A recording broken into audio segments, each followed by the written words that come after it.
ঝিনাইদহ যশোর মহাসড়ক ৬ লেনে উন্নীতকরণের কাজ চলছে চরম কচ্ছপ গতিতে। এক দফা মেয়াদ বাড়িয়েও মিলছে না কাঙ্ক্ষিত অগ্রগতি। ৪ বছরে কাজ হয়েছে মাত্র ১০%।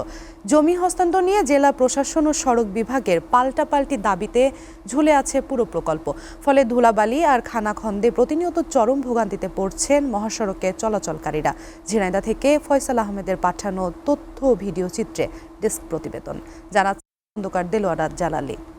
সালের ২৪ নভেম্বর অনুমোদন পায় ঝিনাইদহ যশোর মহাসড়ক ৬ লেনে উন্নীতকরণ প্রকল্প। প্রথম দফায় মেয়াদ বাড়িয়ে সময়সীমা নির্ধারণ করা হয় ২০২৬ সালের ডিসেম্বর পর্যন্ত।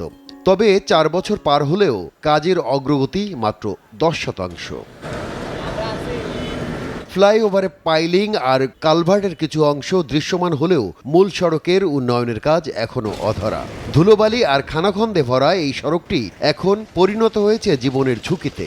এই রাস্তা আপনার মহাসড়কে পিচ দেওয়া ছিল, সেখানে এখন ইটের সলিং করে দিয়েছে, যা আমার মনে হয় বাংলাদেশে আর কোথাও এরকম রাস্তা নেই। তো যত দ্রুত সম্ভব রাস্তার কাজটা যদি শেষ করে তাহলে সবার জন্যই ভালো হয়। রাস্তার কাজটা প্রতিনিয়তই চলছে, তবে আশানুরূপভাবে চলছে না আর কি। তবে এটা একটু গতি বাড়ানোর দরকার, কারণ জনগণ যথেষ্ট ভোগান্তি হচ্ছে। এই রাস্তাতে ব্যবহার করার অনুপযোগী হয়ে গেছে। জায়গায় জায়গায় মনে করেন ইট পাতা রয়েছে, প্রচণ্ড খারাপ অবস্থা।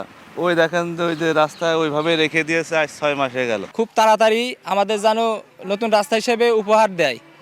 আমাদের এই কাজটি শুনছি নাকি ডিসেম্বরে শেষ হওয়ার কথা, কিন্তু আমার যে মনে হচ্ছে যে আরো ২-৪ বছরে এই রাস্তার কাজ শেষ হবে না।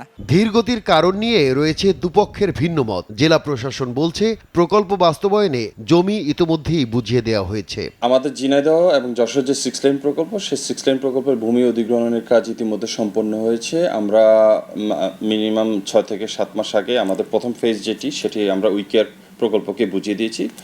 সদরের যে অংশটুকু সেটিও আমরা গত মাসে বুঝিয়ে দিয়েছি। আমাদের দিক থেকে ভূমি অধিগ্রহণের কোনো সমস্যা নেই। এখন বাকিটুকু উইকেয়ার প্রকল্প, ওনারা বাকিটুকু বাস্তবায়ন করবেন। অন্যদিকে সড়ক বিভাগ বলছে জমি মিললেও সেখানে থাকা স্থাপনা না সরানোয় পুরোদমে কাজ শুরু করতে পারছে না তারা। কিছু কিছু স্থাপনা এখনো আছে, তো সেগুলা হয়তো খুব দ্রুততম সময়ে হয়তো ওনারা স্থাপনাটা সরে নেবেন এবং আমরা প্রস্তুত আছি কাজের জন্য। এই বাধাগুলা একটু রিমুভ হয়ে গেলে আমরা খুব দ্রুততম সময়ে কাজ শুরু করতে পারবো। ওয়েস্টার্ন ইকোনমিক করিডোর প্রকল্পের অধীন এই গুরুত্বপূর্ণ মহাসড়কটির জটিলতা দ্রুত নিরসন করে পুরোদমে কাজ শুরুর দাবি দক্ষিণ পশ্চিমাঞ্চলের লাখো মানুষের। খন্দকার দেলোয়ার জালালী, এসএ টিভি নিউজ ডেস্ক।